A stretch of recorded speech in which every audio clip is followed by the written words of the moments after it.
This is Scott Fish. Thanks again for tuning in to part 2 of a 4-part interview I did with Jimmy Webb back on February 28th, 1983. This is the first time the full audio of this interview has been made public. In this second segment of the interview, Jimmy and I, his wife, makes a short appearance here in this segment as well, and really get more into songwriting. Jimmy's how to write songs, why he writes the way he does, some stories about some specific Jimmy Webb tunes, but it's a more in-depth look into Jimmy Webb's songwriter. So enjoy.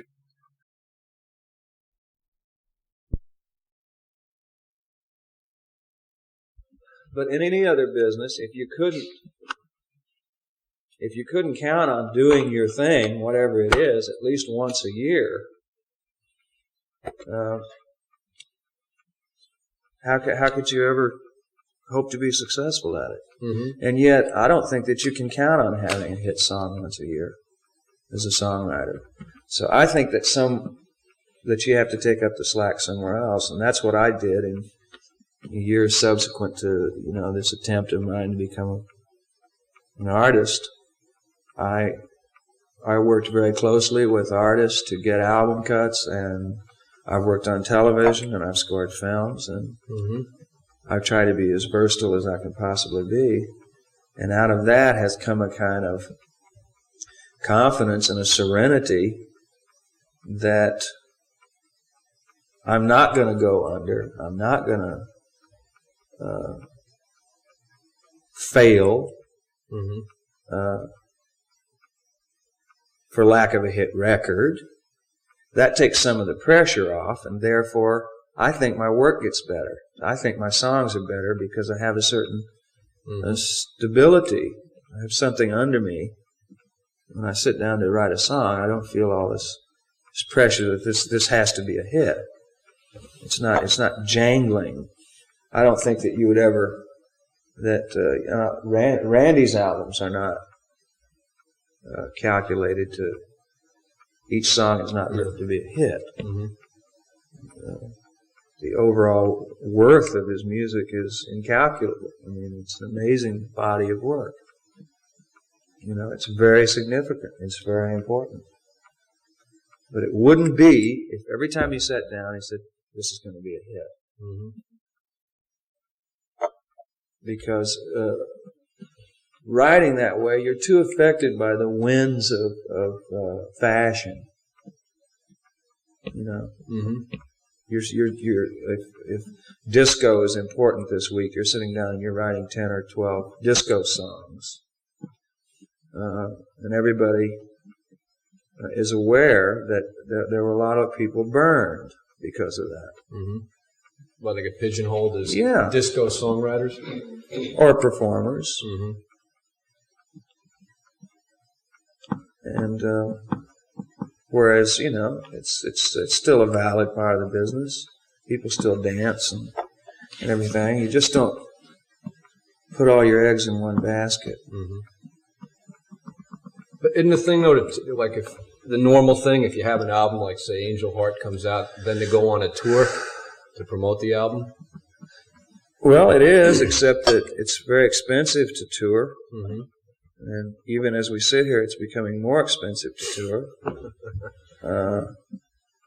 If your record company doesn't believe in you and isn't willing to offer what we call tour support, then you have to go out and pay for a tour yourself.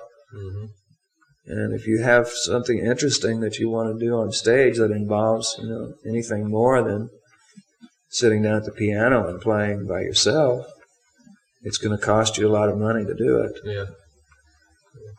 And then if you say you do that, if you make that investment on your own and say, okay, I'll spend $100,000 or I'll spend $150,000, knowing that this tour is basically going to cost me money. I'm a new artist, so I'm subsidizing my own career. You make that decision, and you go out, and you go into a town someplace and check the record stores, and your records aren't in the store, or if they are, they're under miscellaneous. It's kind of heartbreaking. After you spent 2 years on an album and $125,000, and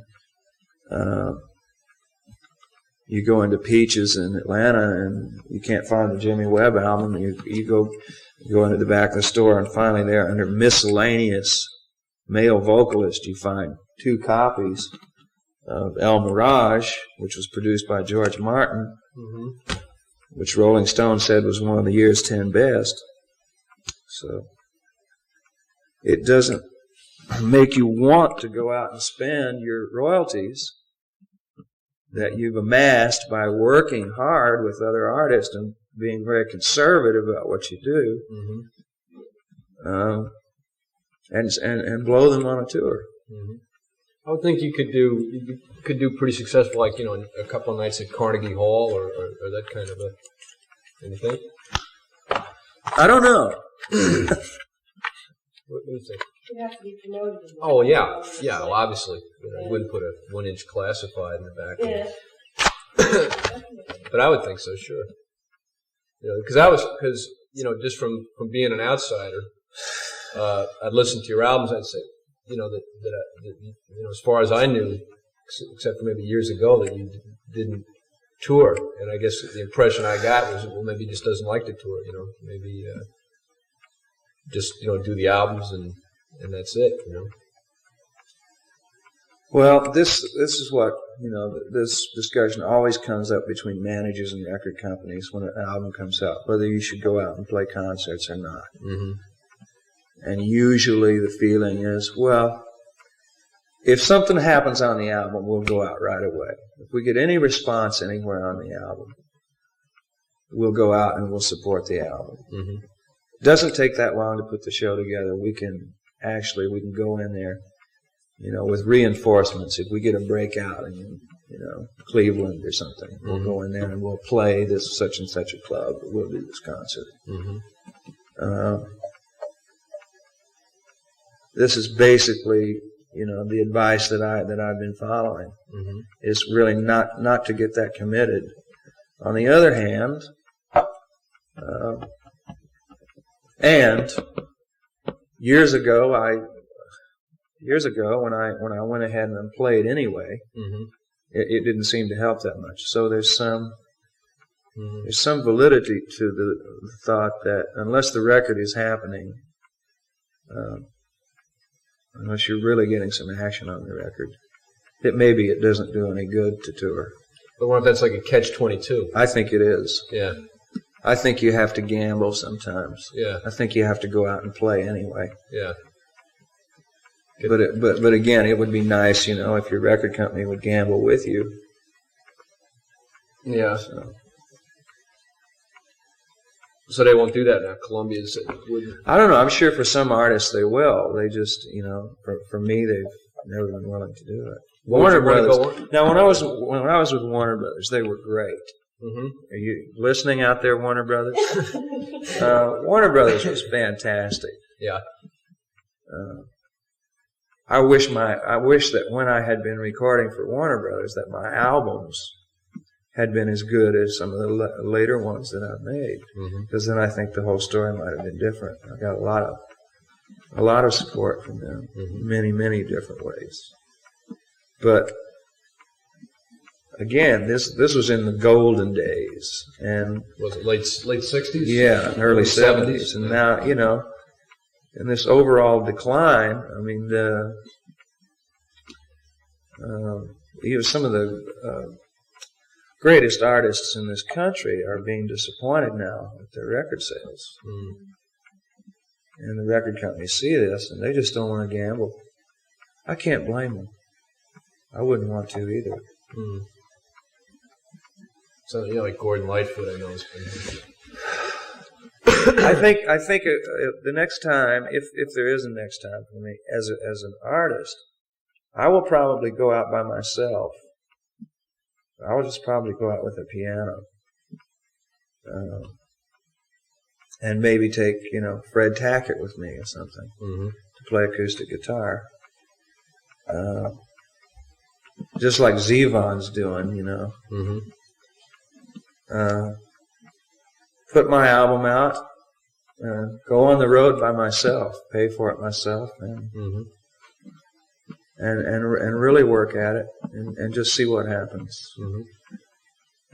Only response I've ever wanted to my albums anyway is I've wanted to be able to play small halls and clubs, 3,000 seat auditoriums and things like that. I wanted to fill them up. I wanted to have a following there.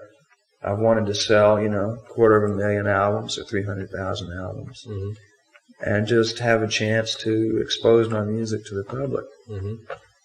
The most frustrating thing about this series of stiff albums that I've recorded here is that I don't actually get a chance to communicate my music to people.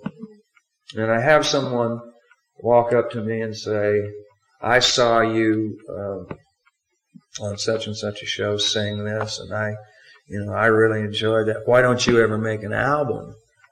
And I feel like my stomach is full of battery acid. I feel so much frustration over this idea that there may be, people out there who really would appreciate seeing me and would like to see me.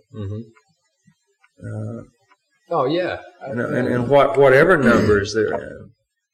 I'm not looking for Rod Stewart's audience. That's not really what I'm after. But I would like to be able to reach the people that want to hear me. And I have a feeling that they are out there. Maybe there's a lot of people that, it's interesting when Tennessee Williams died, and they had on the news, they had a reporter going down this line of people that were waiting to get into a play, and he said to them, "What's the last play that you saw?" And every one of the people that he asked could name the last play that they saw, and he said, "Do you know who wrote that play?" And none of them could remember the author of the play. So there's probably millions of people out there that know and love your tunes, but if you said to them, "Do you know who wrote that?" No. No, it happens all the time. Yeah. It happens all the time, but which is just simply publicity, I would think. Well, also, if you look at, some recent album covers, unfortunately, Jimmy's, people who are fortunate always get a wonderful billing, but some recent album covers of some very successful stars, you have to read the record label to find out who wrote the song. Right. It's not on the jacket, and it's nowhere to be found except in a lot of them are that way, but and, you can't. That's. But Jimmy's been very fortunate recently that they have, they put it either on the jacket or in the song. And unless you search and find, you don't know the author. I remember like Glenn Campbell used to get up and thank God for Jimmy Webb and stuff when he was winning awards and things. Remember that? And Art Garfunkel, for the tunes, but Linda still does. She still does it too. Yeah. She still does. Yeah. There's a good friend of mine made an interesting point. He's out in Las Vegas now, and he's a songwriter, and he said he had a question. He said that a lot of tunes that come out. Well, one of his questions was this. He says if you look at the writers of standards, the Gershwins and the Irving Berlins and the Cole Porters and those guys, he said that tradition seemed to go down the tradition of songwriting seemed to go down a few levels when people like the Beatles and Dylan came in. It's great, he loves both those guys, but all of a sudden he went from having songwriters who were writing, with sophisticated chords and melodies and so forth to, 3-chord songs and that sort of thing. And he's kind of saw you as in the tradition of the Gershwins and the Porters, and that your music, an audience has to give something to, they have to really pay attention to the songs in order to get something from them. I don't know if you ever thought about that. It makes sense. Instead of having something. There's a lot of songwriters on the scene who write demanding music. I'm not the only one who writes. For example, you say. Well, Randy, you have to pay Right. attention to what he's singing about. Yeah. Before him, Joni Mitchell. Paul Simon certainly writes incisive, very personal, emotional things, and clever things that have to be followed to some degree. So there's no great wasteland of talent. It seems that maybe I may be in error in thinking that people are less willing to sit quietly and listen maybe than they were in the late 60s and early 70s. But that's the way it seems. Mm-hmm. You go to concerts a lot? Have you been to a lot of? Yeah, I go. Well, this year I've seen Linda at Radio City Music Hall. I saw America there. Mm-hmm.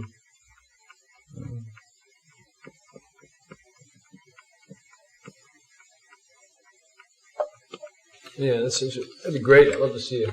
Yeah. Oh, I got. Here's some.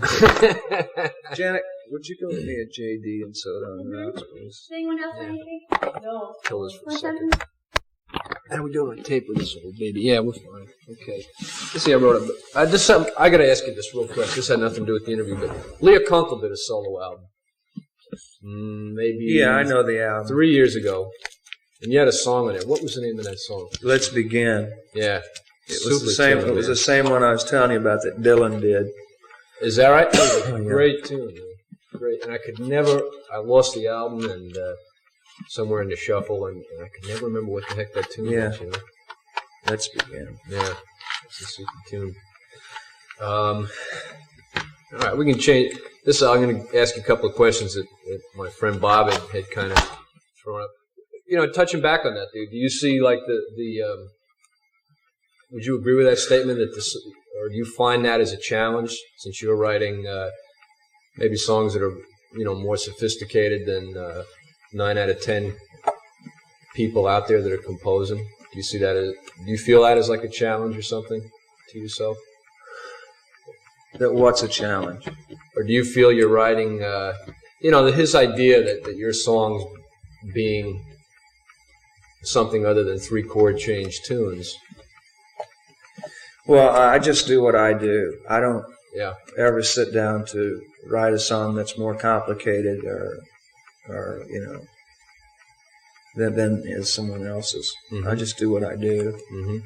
I don't like 3-chord changes. Mm-hmm. This thing that I do has to be interesting to me. Sure. Has to be fun for me to do, or I'd be doing something else. Mm-hmm. So usually when I sit down and write a song, I amuse myself. And if the end result is that it's more complicated than someone else's song, then that's just the way it is. Mm-hmm.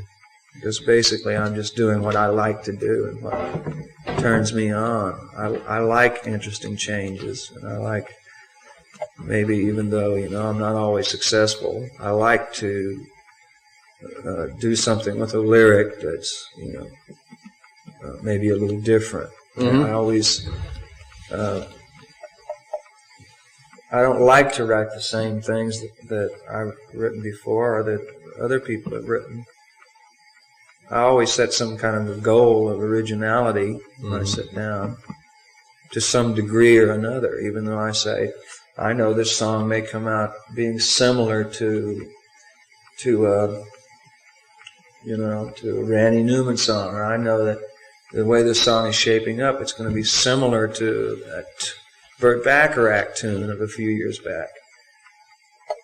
But if I feel that happening, I will immediately start altering it and changing it to a sufficient degree that I'm happy with its originality. Yep.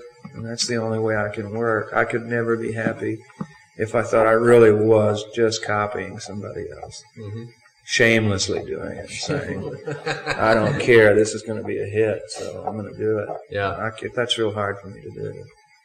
Sometimes I think that hurts me because I think it drives me out of some of the more obvious, simple approaches to the listener. Mm-hmm. And so sometimes I actually hurt my chances of commercial success because I don't just let the thing progress in a very obvious and expected way. Mm-hmm. I think that a lot of hits are hits because they do exactly what they're supposed to do. They do exactly what you expect them to do. The formula. They follow a certain path, and that's what the listener wants to hear. And when it happens, there's this magic chemical reaction, like, yeah, I like that. Why do I like that? Well, because it's a path. It's easier to walk down a road than it is to hike through the woods. Mm-hmm. But I don't care because that's the way I do it, and that's the way I always will do it. Because it's the only way I can have any fun doing it. And I'm not a songwriter just to make money. Would you write fast, or if you have to sit down and really belabor over a tune? I put a lot more time into my songs than I used to. Mm-hmm. I'd say on the average I spend a couple of days on a song now. I may not have done that 10 years ago, only because I'm more particular about it. I know more about what it is that I want to do now. And so I have to spend more time getting it that way. And once I've written it, then I go back through and I say, no, that's a cliche, that's a cliche, that's a cliche, that has to go. That, is not interesting enough or different enough or melodic enough, or that's just plain dumb.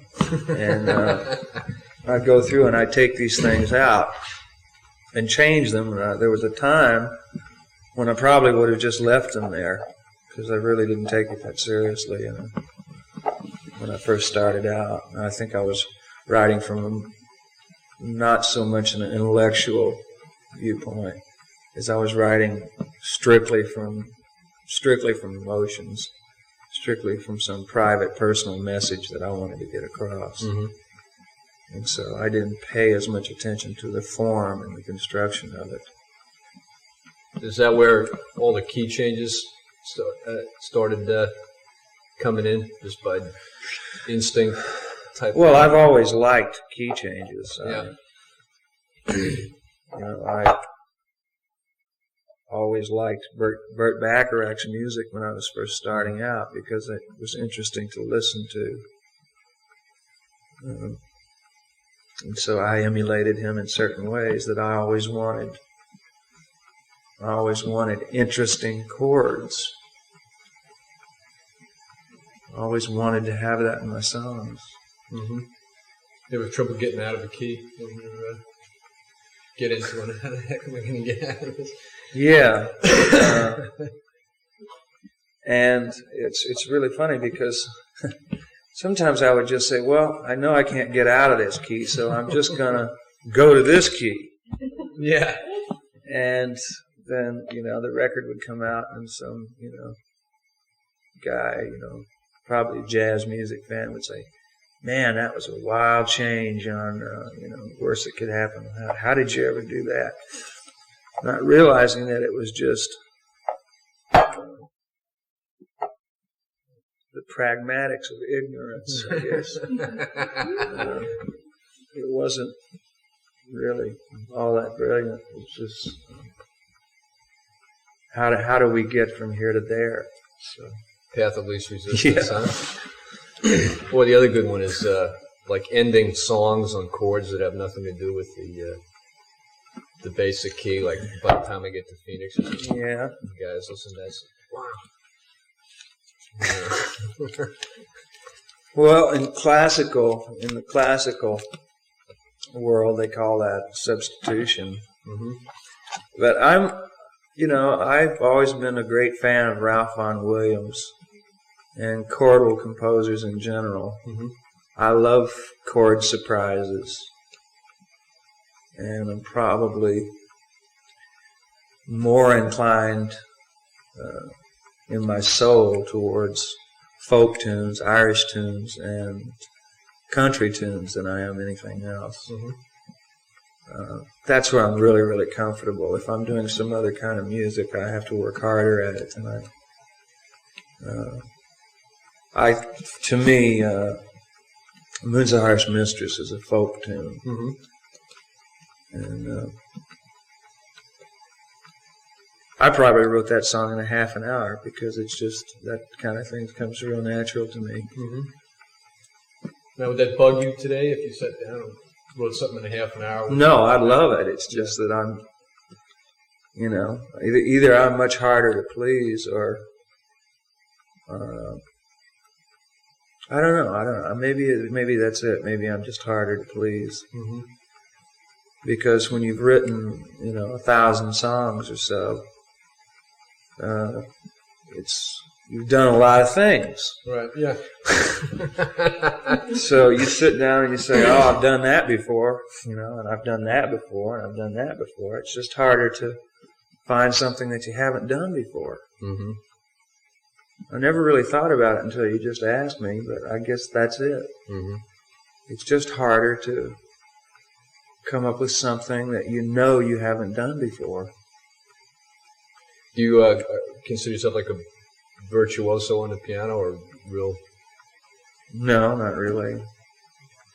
I know I do what I do. Mm-hmm. I guess I do it well. Yeah, I guess so. I've played on a lot of records. I've played on Artie's records. I played on a Harry Nilsson record once called "Jump Into the Fire," which is just a straight 8, just a pounding chord up in the right hand. Mm-hmm. And like I said, I played on Glenn's records, and I've done some piano playing, but I don't consider myself a session player. I don't have a real strong left hand. Mm-hmm. But I'm reasonably good at playing the things that I write. Mm-hmm. You still practicing stuff? Mm-hmm. New things? And, yeah. And that creates new things to write. That's amazing. Was jazz an influence on you at all? Did you ever get into like the Bud Powells and the Taylors? Well, I was playing in a quartet in San Bernardino. Jazz quartet? Yeah. Yeah? Yeah, the James Webb Quartet. Never heard of it? Who was it? I got all the records. Prestige. live at the 5 Spot. We played fraternity parties and stuff like that, and we used to take Howard Brubeck transcriptions of Dave Brubeck records. Who's Howard? Howard's his brother, and he wrote. He used to write down all the notes on the records and write them down, and you could go down and buy them, which we did, and then we'd sat and painstakingly learn all of these Dave Brubeck arrangements, so that what you actually heard was the Dave Brubeck Quartet. You heard like a recording of the Dave Brubeck Quartet, except it was live. Yeah. So that's what we were doing when the Beatles came on the scene. And I remember telling the guys in the band, they said, "Hey man, this is a big deal, man. I saw these guys on television last night. Thousands of girls were screaming, and this is wild." We were sitting at rehearsal, and I said, don't worry about it." They said that? I said, yeah. I said, "Don't worry about it. Those guys will be gone in a month." Now, let's do take 5 from the top. That's really where I was when the whole English craze came, down on top of our heads. Yeah. I was playing jazz. And I really thought that was, what was happening. Yeah. It was. Yeah, that was what was happening, until the Beatles came along. So you got to meet those guys, right? You were in England? Yeah, I've met them. Amazing. I met them, and met them when they were working on the White Album at Trident. Mm-hmm. And then, I've run into him occasionally, for years. Yeah. Off and on.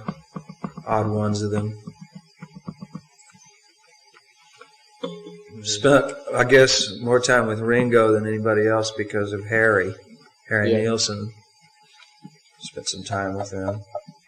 Ringo played on this album, Land's End. Did he? Yeah. Did Keltner on any of these? Did he ever play on any of the albums with you? I don't think so.